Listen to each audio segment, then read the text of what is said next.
नमस्कार। आप सभी का स्वागत है हमारे चैनल हेमशील ज्योतिष में। दर्शकों, आज का वीडियो बड़ा ही खास है क्योंकि राहु कलयुग का वह ग्रह जो यदि खराब हो जाए तो इंसान की लंका लगवाने का कार्य कर सकता है, तो वहीं कलयुग का राजा भी राहु को ही कहा जाता है। ऐसे में राहु का जो गोचर 18 वर्षों के बाद शनि की स्वामित्व वाली कुंभ राशि में 18 मई 2025 को होने जा रहा है। ऐसे में छाया ग्रह राहु कुंभ राशि में गोचर करेंगे। आज के वीडियो में जो राहु का गोचर होने वाला है, हम इसी का ही प्रभाव सभी 12 राशियों पर कैसा पड़ेगा इसकी चर्चा करेंगे। अगले वीडियो में हम केतु का वीडियो लेकर आएंगे जिसमें हम केतु के गोचर का फल की बात करेंगे। तो आज के वीडियो में हम राहु गोचर 2025 की चर्चा करने वाले हैं। देखिए दर्शकों, जो राहु है यह ग्रह भी नहीं, यह एक छाया ग्रह माना जाता है। यह जिस भी ग्रह के साथ युति में आता है या जिस राशि में आता है उसके अनुरूप ही अच्छे और बुरे परिणाम देता है। आपको पता ही होगा कि जो राहु होता है वह सीधे नहीं चलता है, यह हमेशा वक्री चाल में चलता है। तो राहु वर्तमान में मीन राशि में मौजूद है, जो कि वक्री चाल में ही कुंभ राशि में 18 मई 2025 को प्रवेश कर जाएंगे। राहु का यह गोचर कुंभ राशि में लगभग 18 वर्षों के बाद है और इंटरेस्टिंग की बात यह है कि गोचर भी इनका 18 तारीख को ही होगा। 18 मई को राहु शाम में 7:35 पर कुंभ राशि में प्रवेश करेंगे। राहु को ज्योतिष में बड़ा ही रहस्यमयी ग्रह बताया गया है। राहु एक राशि में लगभग 18 महीने तक गोचर करता है, इसीलिए इनका गोचर अत्यंत ही महत्वपूर्ण होता है। राहु अगर किसी पर मेहरबान हो जाए तो वह व्यक्ति की किस्मत चमका देता है। आपको बता दें कि अभी राहु शनि के साथ युति में मीन राशि में विराजमान है। अब जो 18 मई को इनका गोचर होगा तो इनका प्रभाव सभी 12 राशियों पर कैसा पड़ेगा इस पे हम चर्चा कर लेते हैं। वीडियो स्टार्ट करने से पहले हमारा आपसे अनुरोध है कि जिन्होंने भी अभी तक हमारे चैनल को सब्सक्राइब नहीं किया है तो प्लीज़ हमारे चैनल को सब्सक्राइब करें और हमसे जुड़े। तो चलिए अब सभी राशियों पर राहु गोचर का प्रभाव कैसा रहेगा इसकी चर्चा करेंगे। सबसे पहले चर्चा कर लेते हैं मेष राशि वालों की। तो भाई मेष राशि वालों, तैयार हो जाइए। राहु के सबसे ज्यादा शुभ परिणाम आपको ही कहीं ना कहीं प्राप्त होने वाले हैं, क्योंकि राहु का यह गोचर आपके लाभ भाव यानी एकादश भाव से होने वाला है। इस भाव से व्यक्ति की महत्वाकांक्षाएं, इच्छाएं पूर्ति का विचार किया जाता है। मित्र से मिलने वाला फायदा भी इसी भाव से देखा जाता है। कुल मिलाकर 11वां भाव आपके सभी लाभ का है। तो इस भाव में राहु का विराजमान होना आपके लिए अत्यंत ही श्रेष्ठ फलदायी रहेगा। राहु के पास 3 दृष्टियां होती हैं, तीसरी, 5वीं और 7वीं। ऐसे में मेष राशि के जातकों के लिए राहु का गोचर हर मायने में शुभ फलदायी रहेगा। आपकी योजनाएं पूरी होंगी, यात्राओं से आपको फायदा होगा, शेयर मार्केट वगैरह से आपको अचानक से अच्छा मुनाफा हो सकता है। इसके अलावा आप अपने मित्र के साथ साझेदारी में कोई नया काम शुरू कर सकते हैं। हालांकि आपको अत्यधिक खर्चे से स्वयं को बचाना होगा। इस समय अवधि में कई मेष राशि वाले लव रिलेशनशिप में भी आ सकते हैं। इस समय अवधि में आपकी इच्छाएं, आपकी महत्वाकांक्षाओं में तेजी से वृद्धि होगी और आप उनको पूरा करने के लिए आप कदम भी बढ़ाएंगे। एक चीज जान लीजिए, अब 18 महीने तक राहु आपके लाभ भाव में रहकर आपके आमदनी के स्रोत को प्रभावित करेगा, आमदनी के स्रोत के दरवाजे खोलेगा आपके लिए। अभी तक यदि आपके पास आमदनी के स्रोत नहीं थे, बेरोजगारी चल रही थी, आप खुद ही देखेंगे 18 मई के पश्चात आपके लिए चीजें सुलझ जाएंगी। अभी तक जब राहु आपके 12वें स्थान पर थे तो वह सिर्फ खर्चे कराने का कार्य कर रहे थे। अब आप देखेंगे 18 मई के बाद आपको हर तरीके से राहु श्रेष्ठ फल देने का कार्य करेंगे, आपकी इच्छाओं को पूरा करेंगे, आपके लाभ भाव में बैठकर आपको लाभ दिलाने का कार्य करेंगे। तो कुल मिलाकर मेष राशि वालों, आपके लिए बहुत अच्छा गोचर है, लाभ उठाइएगा। आगे बात करेंगे वृषभ राशि वालों की। तो भाई वृषभ राशि वालों, राहु का गोचर आपके दशम स्थान से होने वाला है। इस भाव में राहु को बहुत ही अच्छा माना जाता है। दशम राहु कहते हैं राजयोगकारी भी होता है। राहु की 3 दृष्टियां हैं, तृतीय, पंचम और सप्तम। तो अपनी तीनों दृष्टियों से यह आपके तृतीय, चतुर्थ और छठे भाव पर इनकी दृष्टि रहेगी, जो आपके लिए अच्छी है। बस बीच बीच में आलस्य की प्रवृत्ति आप में आ सकती है। इस समय अवधि में आपको राज से सम्मान मिल सकता है या फिर कार्यक्षेत्र में अचानक से प्रगति हो सकती है। आपकी पद प्रमोशन, सैलरी में वृद्धि होने के पूरे पूरे संकेत हैं। खराबी ये रहेगी कि आप देखेंगे इस समय में कार्य क्षेत्र पर इंटरनल जो पॉलिटिक्स होती है, आप उसके शिकार ना हो जाइएगा। किसी के भी पचड़े में मत पड़िएगा। कोर्ट कचहरी के मैटर्स में आपको हालांकि विजय मिलेगी। बस आपको अपने कार्य क्षेत्र जहां भी कार्य करते हैं, दूसरों के पचड़ों में पड़ने से बचना चाहिए। और दूसरी चीज जो खराब रहेगी आपके लिए, माता पिता के साथ संबंधों को लेकर यह राहु तनाव की स्थिति दर्शाता है। साथ ही माता पिता को लेकर आपके हृदय में चिंता विराजमान रहेगी। माता पिता को स्वास्थ्य संबंधी समस्याएं हो सकती हैं। कहीं ना कहीं राहु की दृष्टि चतुर्थ भाव में होने से आपके मन में असंतोष की भावना रह सकती है। ऐसे में थोड़ा अपने माता पिता की सेहत का ख्याल रखिएगा। और अगली चीज, राहु के इस गोचर का आप पर वैसे ओवरऑल बहुत अच्छा प्रभाव रहेगा। करियर के लिए बहुत अच्छा है। कार्य क्षेत्र में उन्नति होगी, तरक्की की प्राप्ति होगी आपको। विद्या के क्षेत्र में आपको अच्छी सफलता मिलेगी। गवर्नमेंट एग्जाम वगैरह देते हैं जैसे पीसीएस वगैरह के, तो आपको उसमें भी सफलता मिल सकती है। इस समय अवधि में पैतृक संपत्ति से फायदा होगा। विदेश में जाकर संपत्ति आप खरीद सकते हैं। कोई पुरानी बीमारी ठीक हो सकती है। शत्रु आपका कुछ नहीं बिगाड़ पाएंगे, शत्रु परास्त होंगे। तो ओवरऑल वृषभ राशि वालों अच्छा गोचर है, लाभ उठाइएगा। बात करते हैं मिथुन राशि वालों की। तो मिथुन राशि वालों, आपके लिए राहु का यह गोचर आपके 9वें स्थान से होने वाला है। यह भाव भाग्य, धर्म, आपके उच्च शिक्षा का होता है। इस भाव में विराजमान राहु की दृष्टि आपके प्रथम भाव, तृतीय भाव और पंचम भाव पर रहेगी। राहु के इस गोचर के कारण आपको भाग्य का साथ प्राप्त होगा। हालांकि संतान पक्ष से आपको थोड़ी कठिनाई हो सकती है। आपको अपनी संगत का इस समय में ख्याल रखना चाहिए। जल्दबाजी में आकर कोई निर्णय मत लीजिएगा। पिता के साथ मतभेद ना हो, इस प्रकार का प्रयास अवश्य करिएगा। यात्राओं से भी आपको लाभ होगा और विदेशों से संबंधों में भी आपके सुधार होगा, उसके लिए भी अच्छा है। ओवरऑल मिथुन राशि वालों, गोचर आपके लिए अच्छा रहेगा। बात करें कर्क राशि की, तो कर्क राशि वालों, आपके लिए भाई थोड़ी सावधानी इस समय में अपेक्षित रहेगी। राहु का गोचर अब आपके अष्टम स्थान से होगा। जीवन में जो भी अचानक से घटनाएं घटित होती हैं, उसका विचार अष्टम भाव से ही किया जाता है। इस भाव में विराजमान राहु की दृष्टि आपके द्वादश, द्वितीय और चतुर्थ स्थान पर होगी। तो यह गोचर आपके लिए कुछ हद तक नकारात्मक परिणाम दे सकता है। आपके साथ कोई दुर्घटना हो सकती है। स्वास्थ्य संबंधी समस्याएं आपको परेशान कर सकती हैं। पेट से संबंधित समस्याएं यदि हो, डॉक्टर को तुरंत दिखाइएगा। इस बीच धन का व्यय होगा। पैतृक संपत्ति को लेकर विवाद हो सकता है, लेकिन एक चीज याद रखिएगा, अष्टम स्थान में जब भी राहु आता है, कहीं ना कहीं से गुप्त धन की प्राप्ति करा देता है। पैतृक संपत्ति में विवाद के बाद आपको विजयश्री भी प्राप्त यही राहु कराता है। इस समय अवधि में स्वास्थ्य का ख्याल रखिएगा। वाद विवाद से बचने का प्रयास करिएगा। मानसिक सेहत का ख्याल रखिएगा। और दूसरी चीज, माँ की संपत्ति को लेकर भी विवाद हो सकता है, इसका ख्याल रखिएगा। ओवरऑल आपके लिए उतना अच्छा गोचर नहीं है, सतर्क रहिएगा।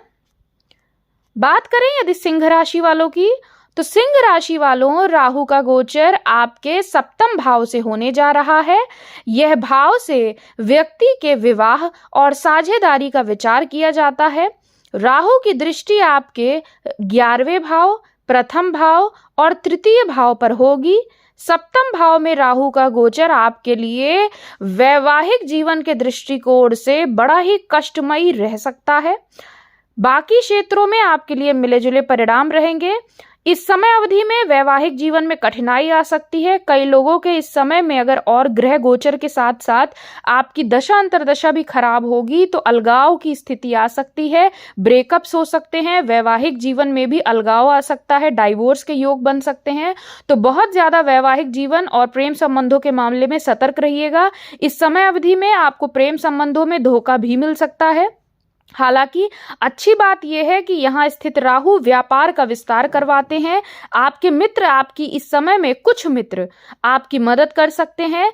अचानक से कहीं से धन का लाभ हो सकता है, जगह आपकी चेंज हो सकती है, यानी स्थानांतरण का अचानक से योग बन सकता है। भाई बहनों के साथ संपत्ति को लेकर कोई विवाद था तो वह सुलझ सकता है, लेकिन काफी मशक्कतों के बाद कम्युनिकेशन के फील्ड में काम कर रहे लोगों को अच्छा फायदा होगा। और जो लोग टेक्निकल क्षेत्रों से जुड़े हैं या फिर रासायनिक पदार्थों से जुड़कर कोई कार्य करते हैं, उनको जरूर इस अवधि में लाभ हो सकता है।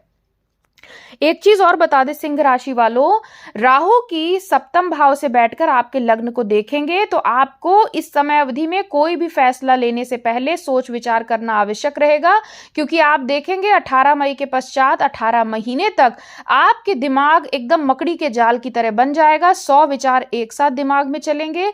बहुत ज्यादा आपके मन में अज्ञात भय से ग्रसित होना, कंफ्यूजन, इल्यूजन की स्थिति होना, फैसले न ले पाना या बहुत ज्यादा इनसिक्योरिटी की भावनाएं आपके मन में रह सकती हैं। इसलिए आपको बहुत ज्यादा सावधानी अपेक्षित रहेगी। बात करें यदि कन्या राशि वालों की, तो भाई कन्या राशि वालों, राहु का गोचर आपके 6ठे भाव से होने वाला है। यह भाव व्यक्ति के रोग, ऋण और शत्रु का विचार किया जाता है। इस भाव में विराजमान राहु की दृष्टि आपके 10वें भाव, द्वादश भाव और द्वितीय भाव पर होगी। आपके लिए राहु का गोचर बहुत ही अच्छा रहेगा। कहते हैं 3रे, 6वें, 10वें, 11वें राहु अत्यंत ही श्रेष्ठ फल देता है। इस समय अवधि में नौकरी में तरक्की होगी, स्थानांतरण के योग बन सकते हैं, शत्रु आपके परास्त होंगे, कोर्ट कचहरी के मामलों में आपको विजयश्री प्राप्त होगा, विदेशी संबंधों से फायदा होगा, कार्यक्षेत्र में सम्मान प्राप्त हो सकता है, धन कोष में धन में वृद्धि होगी। पिता का व्यापार करते हैं तो आपको अच्छी तरक्की देखने को मिलेगी। तो कन्या राशि वालों, गोचर अच्छा है, आपको इसका लाभ उठाना चाहिए। बात करें यदि तुला राशि वालों की, तो तुला राशि वालों, राहु का गोचर आपके 5म भाव से होगा। यह भाव से व्यक्ति की शिक्षा, बुद्धि, प्रेम और संतान का विचार किया जाता है। इस भाव में विराजमान राहु की दृष्टि आपके 9वें भाव, 11वें भाव और प्रथम भाव पर होगी। राहु का यह गोचर संतान के विषय में प्रश्न चिन्ह लगाने का कार्य करता है। जो लोग कंसीव करना चाहते हैं उनको प्रॉब्लम्स आ सकती हैं, या कोई अप्राकृतिक आपको टेक्निक अपनानी पड़ सकती है, IVF वगैरह की प्रक्रिया, या फिर C सेक्शन के द्वारा डिलीवरी होना। एक चीज और, यहाँ स्थित राहु मिस कैरेज की संभावनाओं को भी प्रबल रूप से बढ़ाता है। तो जो औरतें इस समय प्रेग्नेंट हैं उनको खास ख्याल रखने की जरूरत रहेगी। अगली चीज, राहु की दृष्टि आपके 9वें स्थान, 11वें भाव और प्रथम भाव पर रहेगी। 11वें भाव वाली जो दृष्टि होगी आपके लिए लाभ भाव में वृद्धि करने का कार्य करेगी। आमदनी के स्रोतों में वृद्धि होगी, टेक्निकल क्षेत्रों से लाभ होगा। साथ ही 9वें भाव में दृष्टि के चलते विद्यार्थी वर्ग को अध्ययन में कुछ बाधाओं का सामना करना पड़ सकता है, क्योंकि एक तो राहु स्वयं 5म भाव विद्या के स्थान पर आ गए और दृष्टि भी 9वें भाव यानी उच्च शिक्षा के स्थान पर देंगे। तो विद्यार्थी वर्ग को बड़ा संभल कर रहने की जरूरत है। पढ़ाई से आपका मन भटक सकता है, पढ़ाई में अवरोध भी आ सकता है या रुकावट आ सकती है, या ऐसा हो सकता है जैसे मान लीजिए आप अभी XYZ कोई भी काम कर रहे हैं, अचानक से आप दूसरे विषय संबंधित आप पढ़ाई करें। यही राहु आपको ऑकल्ट, एस्ट्रोलॉजी की तरफ भी प्रेरित करता है। गुप्त विद्याएं सीखने में आपकी दिलचस्पी बढ़ सकती है। पिता के साथ इस समय अवधि में मतभेद संभव है। शेयर मार्केट से लाभ अचानक से हो सकता है। आपके मित्र आपकी मदद करने वाले रहेंगे। बस आपको अपने मित्रों में सही और गलत कौन सा मित्र है इसकी पहचान करना जरूरी रहेगा। अपनी पत्नी के साथ कोई नया व्यापार आप शुरू कर सकते हैं। तो ओवरऑल तुला राशि वालों, मिले जुले परिणाम हैं, आप इसका लाभ उठाइएगा। बात करें यदि वृश्चिक राशि वालों की, तो भाई वृश्चिक राशि वालों, राहु का गोचर आपके चतुर्थ भाव से होगा। इस भाव से व्यक्ति के भौतिक सुख सुविधाओं, मानसिक शांति और माता का विचार किया जाता है। इस भाव में विराजमान राहु की दृष्टि आपके अष्टम, दशम और द्वादश भाव पर रहेगी। आपके लिए राहु का यह गोचर कुछ मानसिक तकलीफ लेकर के आ सकता है। संपत्ति को लेकर आपका धन खर्च हो सकता है। चोट चपेट दुर्घटनाएं आपके साथ घटित हो सकती हैं। गाड़ी सावधानी से चलाइएगा। कार्य क्षेत्र में बहुत ही सावधानी से आपको कार्य करना होगा। गुप्त शत्रुओं से सावधान रहिएगा। अपने स्वास्थ्य का ख्याल रखें। आर्थिक स्थिति को लेकर सावधान रहिएगा। दूसरी चीज, चतुर्थ स्थान का राहु आपको आपकी माता की चिंता इस वक्त काफी रह सकती है, या माता से आपके रिश्तों में कड़वाहट आ सकती है, मन ना मिलना, वैचारिक मतभेद, या जन्म स्थान को छोड़कर कहीं दूसरी जगह पे जाएंगे तो भी अलगाव की स्थिति बनती है। और दूसरी चीज, माता की स्वास्थ्य प्रभावित हो सकती है। माता पिता की सेहत पर विशेष सावधानी अपेक्षित है। एक और चीज बता दे, चतुर्थ भाव में राहु आपको अपनी माता के सुख से वंचित करने का कार्य कर सकता है, तो थोड़ा सा आप इस चीज पर ध्यान दीजिएगा। और इस समय अवधि में कोशिश करिएगा कि आप मानसिक शांति के लिए योग और ध्यान जरूर करें, क्योंकि आप खुद पाएंगे कि आपके पास जैसे घर है लेकिन घर का सुख नहीं, पैसे हैं पैसों का सुख नहीं, बीवी बच्चे हैं लेकिन उनका सुख नहीं, तो कहीं ना कहीं असंतोष की भावना, डिससैटिस्फैक्शन की भावना आपके हृदय में समाहित रहेगी। बहुत ज्यादा अपने आप को संभालने का प्रयास करिएगा। हालांकि यहाँ स्थित राहु कई बार भौतिक सुख सुविधाओं में वृद्धि करता है, नए भूमि भवन वाहन का योग बनाता है, लेकिन उसमें भी कुछ ना कुछ पचड़ों के साथ ही आपके कार्य बनेंगे।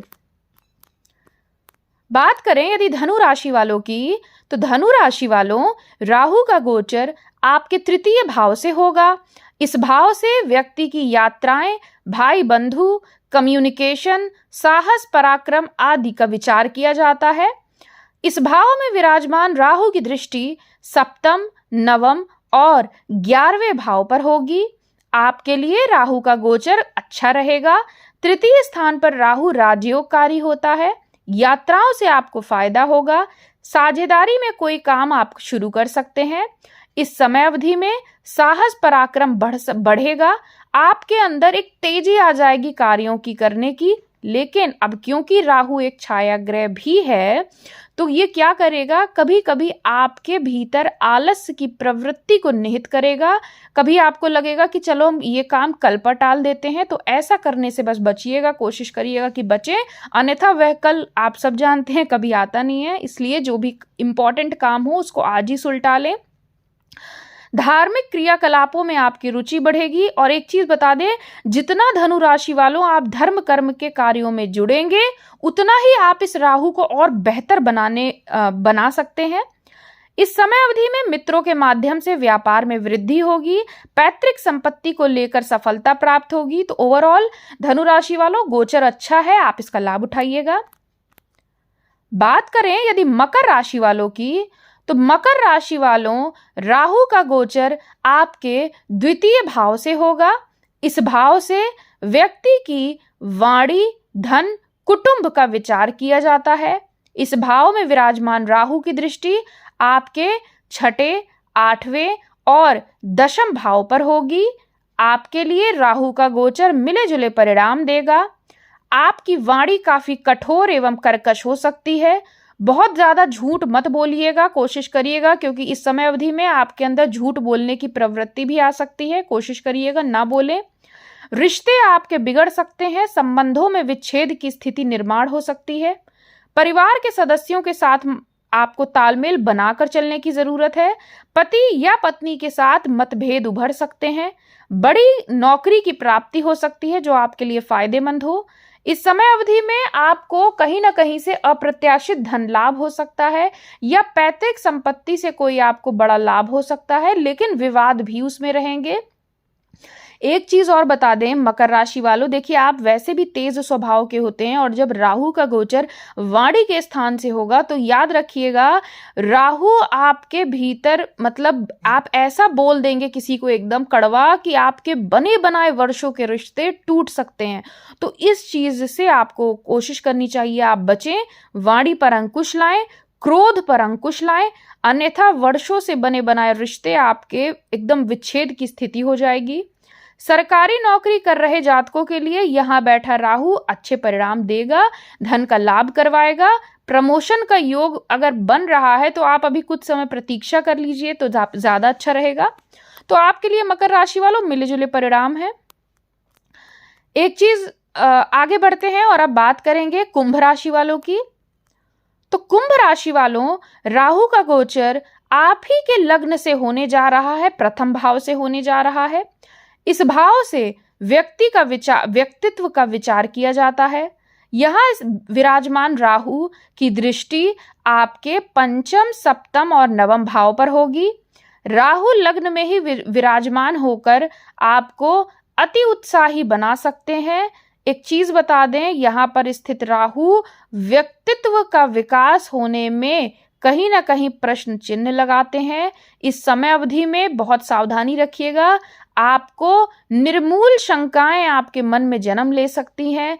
अज्ञात भय से मन लगातार ग्रसित रहेगा, दिमाग में कुछ ना कुछ आपके चलता रहेगा, मन आपका शांत नहीं हो पाएगा, कुछ ना कुछ झगड़े झंझट के बीच आप फंसेंगे। एक और चीज, यहाँ स्थित राहु सप्तम दृष्टि से आपके जीवन साथी के स्थान को देखेगा, तो जीवन साथी के संदर्भ में भी प्रश्न चिन्ह का कार्य करेगा। यानी जीवन साथी एवं प्रेम संबंधों में धोखा मिलना या कुछ ना कुछ कारणवश मानसिक तनाव होना, एक दूसरे के स्वास्थ्य के प्रति चिंताएं होना। कुल मिलाकर बात करें तो वैवाहिक जीवन के लिए, प्रेम संबंधों के लिए एकदम अलगाव की स्थिति, विच्छेद की स्थिति का निर्माण होगा। हम आपको साफ साफ बता दें, तो कोशिश करिएगा, मत लड़िए, मत झगड़िए, एक दूसरे पर विश्वास बनाए रखिए, थोड़ा धैर्य से कार्य करिए तो आपके लिए बेहतर स्थितियां रहेंगी। इस समय अवधि में जो लोग सिंगल हैं उनके जीवन में किसी नए प्रेमी का आगमन हो सकता है, लेकिन रिश्ता आगे बढ़ाने से पहले बहुत अच्छे से जांच परख कर लीजिएगा तो ही अच्छा है। सोच विचार कर ही इस समय में कार्य करिएगा। महत्वाकांक्षाओं आपकी बढ़ेंगी। आपका नया व्यवसाय भी शुरू हो सकता है। आप अपने पिता के साथ सलाह मशवरा करके ही कोई नया काम शुरू करें तो आपके लिए बेहतर रहेगा। इस समय अवधि में कुंभ राशि वालों, यदि आप राहु के दुष्प्रभाव से बचना चाहते हैं तो आप धर्म कर्म से जुड़कर कार्य करिएगा, तो आपको राहु उतनी हानि नहीं पहुंचाएगा। तो यही आपके लिए हमारी सलाह रहेगी। एक चीज और, आपके यदि संतान है तो संतान के स्वास्थ्य को लेकर आपके मन में चिंता रह सकती है, या संतान को लेकर किसी न किसी कारणवश आपके हृदय में चिंताएं आपके विराजमान रहेंगी। बात कर लेते हैं आखिरी राशि यानी मीन राशि वालों की। तो मीन राशि वालों, आपके लिए भाई एक चीज कह दें, बहुत लंबे अवधि से राहु ने आपको अच्छे से त्रस्त करके रखा हुआ था। संबंधों में विच्छेद की स्थिति, धोखा ही मिलना सबसे, प्रेम संबंधों में अलगाव, बहुत ही कष्ट आपको इस राहु ने दिए होंगे, बनते कार्य बिगाड़े होंगे। अब 18 मई को यह राहु आपके 12वें भाव में इनका गोचर हो जाएगा। इस भाव से व्यक्ति के एकांत, आध्यात्म और विदेश यात्राओं को देखा जाता है। यहाँ स्थित राहु की दृष्टि आपके चतुर्थ भाव, छठे भाव और अष्टम भाव पर रहेगी। आपके लिए राहु खर्चों को बढ़ाने वाला रहेगा, लेकिन ये जान लीजिए जो पहले ये कष्ट दे रहे थे अब वह नहीं देंगे। तब जब लग्न में थे तो आपके लिए ज्यादा कष्टकारी थे। अब क्या होगा, धन के मामले में आपको थोड़ी सावधानी रखनी है, फिजूल खर्ची से बचना रहेगा। व्यर्थ का तनाव, व्यर्थ का भ्रमण, व्यर्थ का खर्च हो सकता है। कुछ मानसिक कष्ट की अनुभूति हो सकती है। चोट चपेट दुर्घटना का भय रहेगा। संपत्ति को लेकर विवाद हो सकता है। पेट से जुड़ी कोई बीमारी हो सकती है, बिल्कुल भी लापरवाही मत करिएगा। ससुराल पक्ष के साथ आर्थिक लेन देन नहीं करें और व्यसन को छोड़ें। शराब और मांस का सेवन अशुभ कारक हो सकता है और आपको कोई लंबी बीमारी भी दे सकता है, इसलिए इस गोचर में बहुत ध्यान रखिएगा हमारी इस बात को। दूसरी चीज, यहाँ स्थित राहु आपको विदेश से जुड़कर यदि कार्य करते हैं तो उसमें जरूर लाभ दिला देगा। मल्टीनेशनल कंपनी में कार्यरत है तो उसमें लाभ दिला देगा। आपके स्थानांतरण के योग बन सकते हैं। आपका जहाँ भी आप अभी वर्तमान में हैं, आप कहीं दूसरे स्थान पर शिफ्ट हो सकते हैं। एक चीज और, माता की सेहत का इस समय अवधि में आपको ख्याल रखने की जरूरत रहेगी। वैसे बात करें, देखिए मीन राशि वालों, जो ये राहु पहले आपके लिए थे, अब वैसे नहीं रहेंगे। जितना कष्ट ये आपको पहले दे रहे थे, अब उन कष्टों से आपको कहीं ना कहीं राहत मिलेगी। 18 मई के पश्चात आप खुद महसूस करेंगे, हमको बताइएगा भी आप कमेंट सेक्शन में। आपको ऐसा लगेगा किसी ने मेरे सर से 100 किलो की बोरी एकदम नीचे रख दी है, दिमाग आपका काफी हल्का हो जाएगा, ये चीज की गारंटी है। तो मीन राशि वालों, लाभ उठाइएगा। तो भाई, मेष राशि से लेकर मीन राशि तक का राहु गोचर 2025-26 का हमने आपको फल बताया है। आशा करते हैं आप सभी को वीडियो पसंद आई होगी। ऐसे ही हमसे जुड़े रहिएगा। धन्यवाद। आपका दिन शुभ हो।